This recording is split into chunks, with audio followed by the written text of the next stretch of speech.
December 19, 1944. Luxembourg City, a room thick with cigarette smoke and tension. 6 generals stand around a map table, staring at red arrows pushing through the Ardennes. German arrows.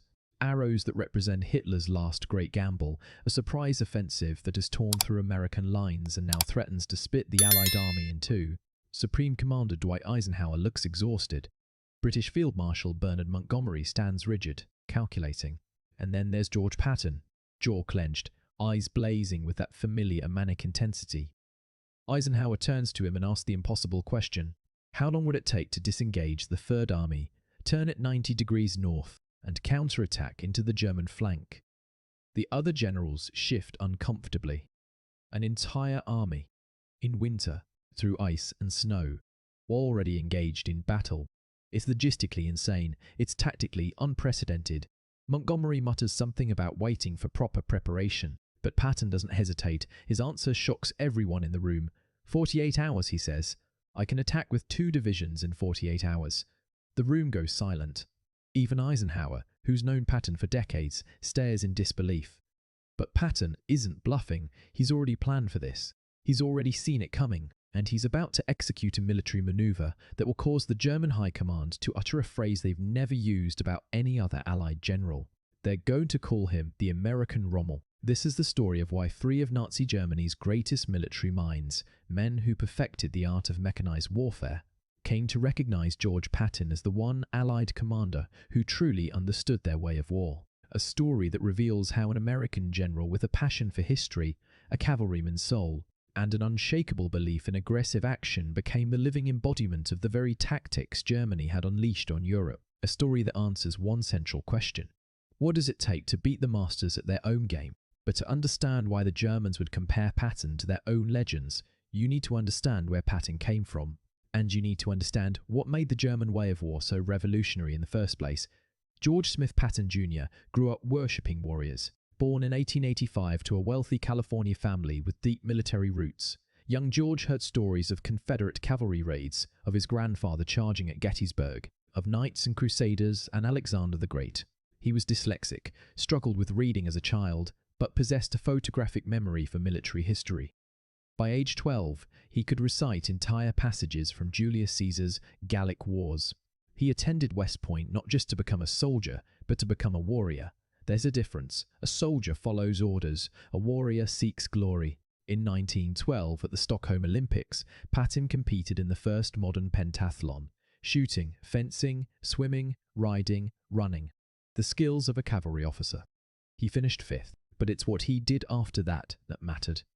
He travelled to France to study with the greatest swordmasters in Europe, then returned to the US Army and redesigned the cavalry sabre, the model 1913 Patton sabre. A weapon optimized for the thrust, for killing from horseback. He wrote the Army's manual on sabre combat. At age 27, he was already thinking about how to kill more efficiently. Then came World War I. By 1917, tanks had appeared on the battlefield, clumsy, mechanical beasts that broke down constantly and moved at walking speed. Most cavalry officers dismissed them. Patton saw something else. He saw the future of mounted warfare. In November 1917, he volunteered to command the American Expeditionary Force's new tank school in France. He studied French and British tank tactics. He drove the tanks himself, learning their capabilities and limitations. And he wrote. God, how he wrote. Tactical papers, training manuals, operational concepts. In one paper, he wrote something that would define his entire philosophy. If resistance is broken and the line pierced, the tank must and will assume the role of pursuit cavalry and ride the enemy to death. Pursuit cavalry. That phrase is everything. Not a breakthrough, not defense. Pursuit. The moment when the enemy breaks and runs and you chase him down and destroy him before he can regroup. That's when wars are won. Patton understood this instinctively, and in September 1918, at the Battle of St. Mihiel, he put it into practice, leading his tanks from the front, walking ahead of them because that's how a cavalry officer leads. He drove deep into German lines. A bullet tore through his thigh. He kept advancing, kept shouting orders until he collapsed from blood loss. He earned the Distinguished Service Cross, but more importantly, he earned a reputation. Patton was the guy who would always attack, always push forward, never give the enemy time to breathe. But the war ended. The tanks were mothballed. Patton went back to the cavalry, to horses and sabres, while the world forgot about mechanized warfare. Except in Germany. Germany wasn't allowed to forget. The Treaty of Versailles had stripped Germany of its military might, limited its army to 100,000 men, and forbidden it from having tanks or aircraft.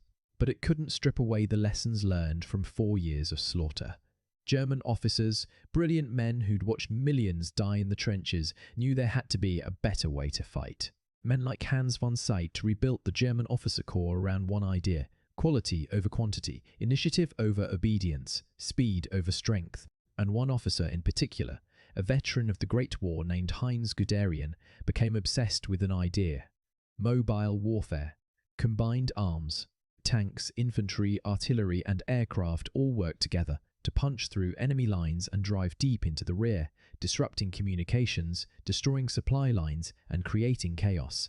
He called it Bewegungskrieg, War of Movement. The British would later call it something else: Blitzkrieg, Lightning War. Guderian wrote a book in 1937, Achtung Panzer, Attention Tanks. In it, he laid out his vision. Tanks shouldn't be spread out to support infantry. They should be massed into entire divisions, concentrated at a single point to achieve overwhelming local superiority. Break through, then exploit. Drive fast, drive deep, and never stop. Don't wait for permission. Don't wait for infantry to catch up. Trust your commanders on the ground to make decisions. Use what the Germans called Auftragstaktik, mission-type orders. Tell your subordinates what needs to be accomplished, not how to do it. Let them use their initiative, because in mobile warfare, the side that makes decisions faster wins. Hitler, for all his strategic lunacy, recognized genius when he saw it. He gave Guderian command of a panzer corps, and in September 1939, when Germany invaded Poland, the world witnessed a new kind of warfare. Polish cavalry, brave men on horses with sabres, charged German tanks. They were slaughtered. In 6 weeks, Poland ceased to exist. Then came France. On May 10, 1940, Guderian's XIX Panzer Corps crossed into Luxembourg. His orders were to reach the Meuse River and secure a bridgehead. The French thought the Ardennes forest was impassable for tanks. Guderian proved them wrong. By May 13, just 3 days later, his panzers reached the Meuse at Sedan. The French rushed reinforcements. Guderian attacked anyway, his tanks supported by wave after wave of Stuka dive bombers. The crossing of the Meuse at Sedan is still studied in military academies today. It was chaos. It was brilliant. German infantry in rubber boats paddled across under fire. Engineers threw pontoon bridges together while artillery shells exploded around them. Guderian himself waded into the river, working alongside his men, because German officers led from the front. By nightfall, German tanks were across. The French line was broken. What Guderian did next changed everything. His superiors ordered him to consolidate, to wait for the infantry to catch up. Guderian ignored them. He exploited. His panzers drove west, covering 50 miles in 24 hours. Then another 50, and another. French generals, used to the slow, methodical warfare of World War I, couldn't react fast enough. By the time they'd identified where the Germans were, the Germans had already moved. In 6 weeks, France surrendered. The nation that had held off Germany for 4 years in World War I fell in less time than it takes to train a recruit. And at the same time, Guderian was breaking through at Sedan. Another German commander was making a name for himself.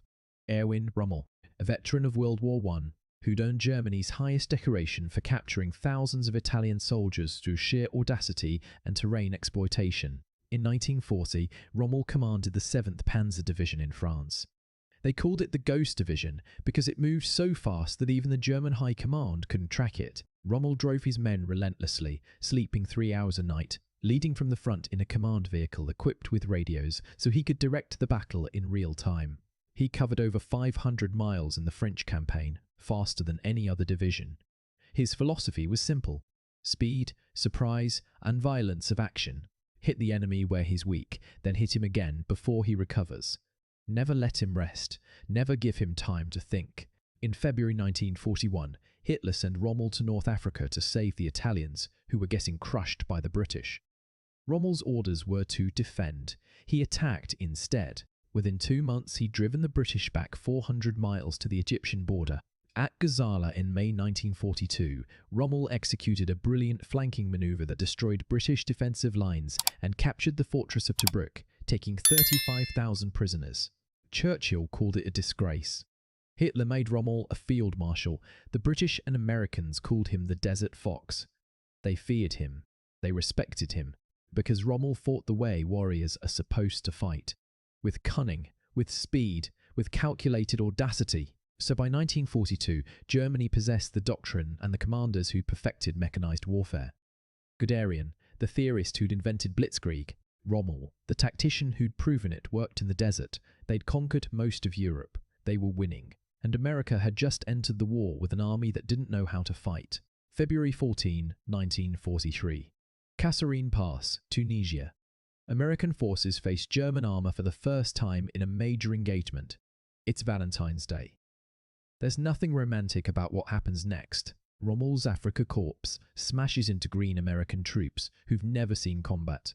Panzers tear through American defensive positions. American tank crews trained to stop and fire from stationary positions are picked off by German gunners who fire on the move. American command and control falls apart. Units break. Men run. In 3 days, the Germans inflict over 6,000 casualties, capture thousands more, and push 20 miles through American lines. It's a disaster. It's humiliating, and it proves what the Germans already suspected. The Americans don't know how to fight a modern war, but there's one American general who's been paying attention. George Patton. He's watched the newsreels from Poland and France. He's read Guderian's book. He's studied Rommel's tactics in the desert.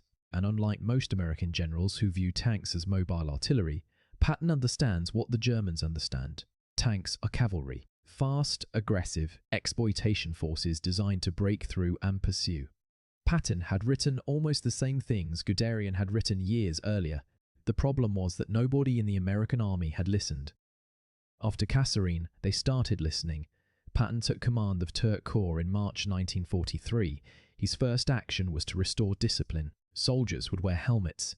They would salute. They would look like soldiers. But more importantly, he changed how they fought.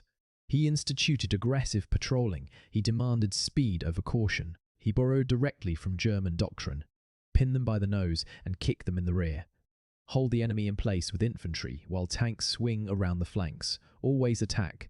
Never defend unless you absolutely have to, and for God's sake, move fast. At the Battle of El Ghetar in late March, Patton's forces stopped a German panzer attack cold with concentrated artillery fire. Rommel himself noted afterward that things had changed. The Americans were learning. But it's in Sicily, in July 1943, where Patton really showed what he could do. Operation Husky, the invasion of Sicily. British Field Marshal Montgomery gets the starring role in the plan, driving up the east coast toward Messina. Patton's 7th Army is supposed to protect Montgomery's flank. A supporting role. Patton hates it. On July 10, American forces land at Gela on the southern coast. German panzers counterattack, trying to drive them back into the sea.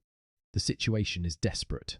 Patton personally directs naval gunfire from cruisers offshore, walking among the troops under fire, projecting absolute confidence. The German attack fails. Then Patton does something nobody expects. Instead of waiting, instead of consolidating, he attacks. He takes the inland city of Agrigento. Then he pivots his entire army west and races for Palermo on the northern coast. His armour covers 100 miles in 4 days. On July 22nd, American troops liberated Palermo. Montgomery, still grinding slowly up the east coast against determined German resistance, is stunned. Then Patton turns east. He's going to Messina. It becomes a race. American versus British. Who can get there first? Patton uses amphibious end runs, leapfrogging his forces up the coast to bypass German defences. It's risky. It's costly. But it works. On August 17, American troops entered Messina hours before the British. Patton has won his race. But here's the thing. The history books sometimes gloss over. The Germans weren't impressed by Patton's race to Messina. They'd already decided to evacuate Sicily. They'd written the island off. What impressed them was how he moved. The speed.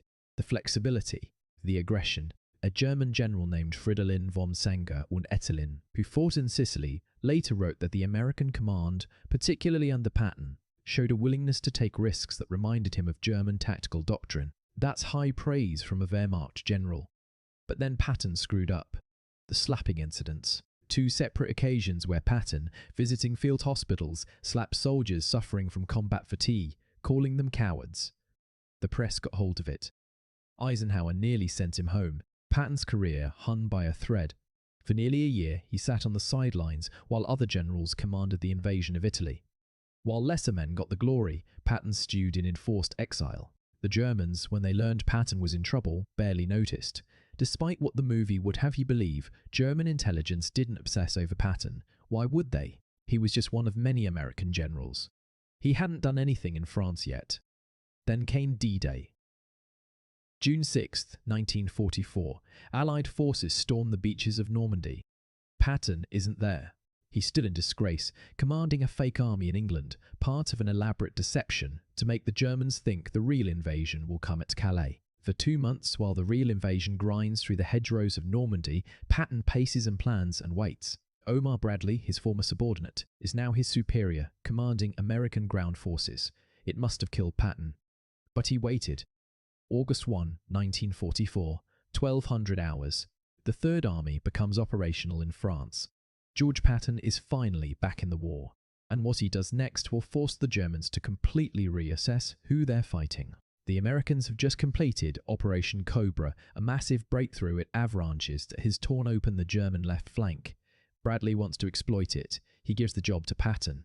Here's what Patton does in the next 30 days. He punches through the narrow Avranches corridor with armour moving bumper to bumper, every available division flowing through a gap just a few miles wide. If the Germans had counterattacked effectively, they could have cut off the entire Third Army.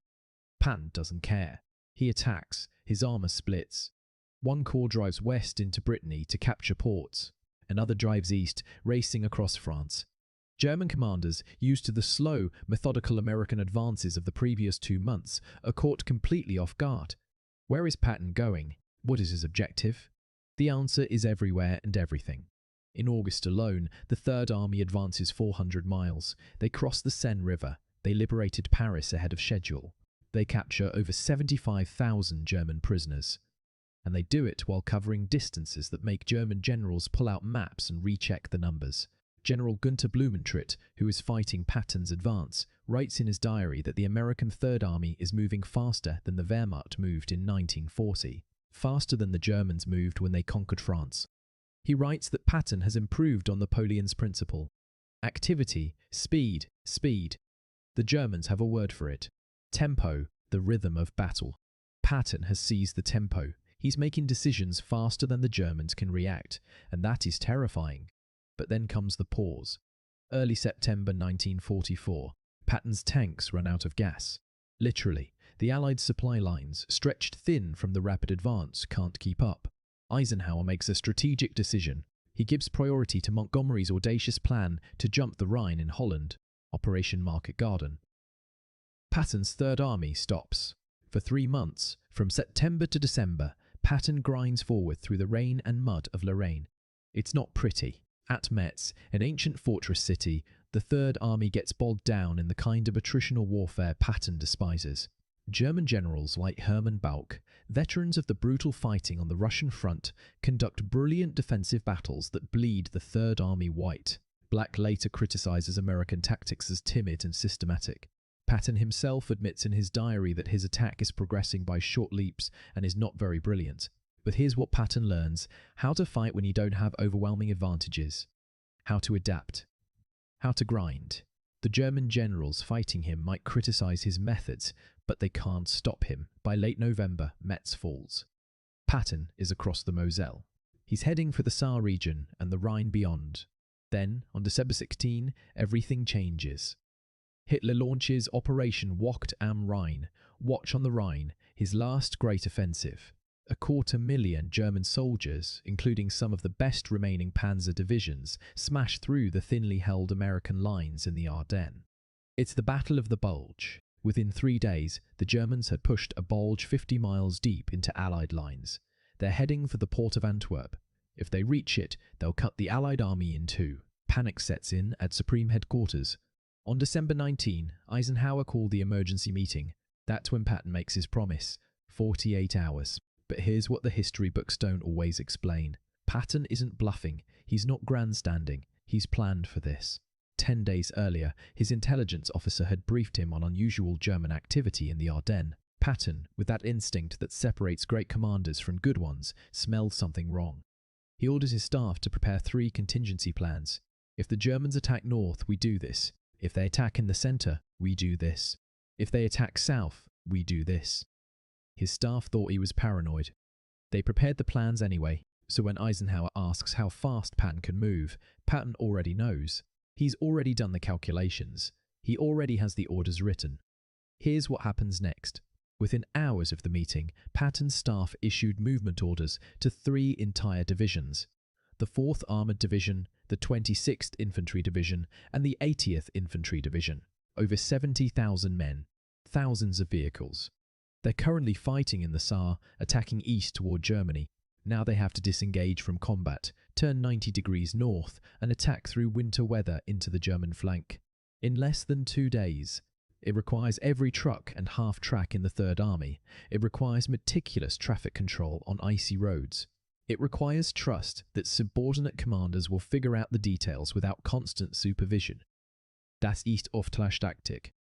That's mission-type orders. That's the German way of war, and Patton executes it perfectly. On December 22nd, 72 hours after the meeting, not 48 but still incredibly fast, lead elements of Third Army attacked north into the German southern flank. By December 26, the 4th Armoured Division breaks through to Bastogne, where the 101st Airborne has been surrounded for a week. The siege is lifted. The German offensive stalls. By January, it's over. Hitler's last gamble has failed. And in prisoners of war camps, in interrogation rooms, German generals are being asked about the battle, about what went wrong. That's when Heinz Guderian, the man who invented Blitzkrieg, gives his assessment. He's asked about American commanders. He mentions Patton. He says, "I hear much about General Patton, and he conducted a good campaign. From the standpoint of a tank specialist, I must congratulate him on his victory, since he acted as I would have done had I been in his place." Read that again. As I would have done. Guderian, the master of mechanized warfare, is saying Patton fought the way Guderian would have fought. That's not just respect, that's recognition. One warrior recognizes another. Other German commanders echo the assessment. General Gunther Blumentritt says Patton is the most aggressive panzer general of the Allies, the one who came closest to the classical military commander. He says Patton understood what Napoleon understood, what Guderian understood. Speed is a weapon. Tempo is a weapon. The army that makes decisions faster wins. Several German commanders in post-war interviews use the same phrase. The American Rommel. Because that's who Patton reminds them of. Not cautious Montgomery, who plans everything meticulously. Not methodical Bradley, who advances by the book. Patton. The guy who takes risks. The guy who leads from the front. The guy who believes in speed and shock, and never giving the enemy time to recover. But here's the twist. The German generals, for all their respect, also point out something else. Patton, they say, would have been merely above average among German panzer generals, because Germany produced them by the bushel. Dozens of brilliant armoured commanders. Guderian, Rommel, Manstein, Balck, Hoff, Kleist. The list goes on. Men who'd fought in Russia, where the scale and brutality of warfare dwarfed anything in the West. Men who'd conducted brilliant retreats, which German generals considered the hardest manoeuvre of all. Patton, they noted, never had to retreat. He only fought on the advance when the Germans were already reeling. He had overwhelming material superiority, unlimited fuel, unlimited ammunition, unlimited replacements. The Germans had none of that. So yes, Patton was brilliant. But he was fighting on easy mode compared to the Eastern Front. That criticism stings because there's truth in it. But here's the counter-argument. War isn't fair. Patton understood that. His job wasn't to fight honourably. His job was to win, and he won by using the one advantage he had, American industrial might. He didn't invent that advantage, but he exploited it ruthlessly. More importantly, he understood something most American generals didn't. You can have all the material superiority in the world, but if you use it wrong, you'll still lose. Kasserine Pass proved that. The slow grinding advance through Normandy proved that. American forces had material superiority then too, but they weren't winning decisively until Patton showed them how. What Patton did was take American resources and applied German doctrine, aggressive maneuver warfare, combined arms coordination, decentralized command. Leading from the front, he studied the German way of war and adapted it. He read Rommel's book on infantry tactics from World War I. He read German tactical manuals that had been translated. He observed how the Germans fought in Poland and France, and he internalized their lessons. Hold them by the nose and kick them in the rear. Always attack. Never give the enemy time to rest. Use speed as a weapon. Trust your subordinates to make decisions. That's German doctrine. Patton made it American doctrine, at least with the Third Army. There's another layer to this story. Patton believed in reincarnation. He genuinely thought he'd fought in previous wars, that he'd been a warrior in every age. It sounds crazy, but it reveals something about how he saw himself. He didn't study military history to pass exams. He studied it because he believed he was part of an unbroken warrior tradition stretching back to ancient times. When he read about Hannibal, about Caesar, about Napoleon, about Frederick the Great, he wasn't reading about strangers. He was reading about himself, about who he'd been before. So when he faced the Germans, the masters of modern warfare, he saw them not as enemies to fear, but as peers to match. He wanted to prove he was their equal. More than their equal. He wanted to beat them at their own game. And for a brief, glorious period from August 1944 to May 1945, he did. Third Army rolled through France, through Luxembourg, through Belgium, into Germany itself. They fought through the Bulge, crossed the Rhine, and drove deep into Czechoslovakia. By the time the war ended, the Third Army had liberated or conquered over 81,000 square miles of territory. They'd captured over 1 million prisoners. They'd suffered over 130,000 casualties, but inflicted over 1 million. That's a kill ratio that speaks for itself. In the final weeks of the war, as Germany collapsed, Allied forces captured more German generals. The interrogations continued. When asked about American commanders, the Germans consistently mentioned one name above all others: Patton. General Gerd von Rundstedt, the old Prussian who'd commanded German forces in the West, was asked who he feared most. Patton, he said without hesitation. Not because Patton was necessarily more skilled than other American generals, but because Patton was unpredictable. He took risks. He moved fast. He did things German generals understood and respected. Several captured officers echoed the same sentiment. Fighting Patton felt like fighting one of their own. That's the ultimate compliment from an enemy. Not that you beat them, but that you beat them using their own methods, that you understood their way of war so well you could turn it against them. Patton did that. He studied the masters. He absorbed their lessons, and then he applied those lessons with ruthless efficiency.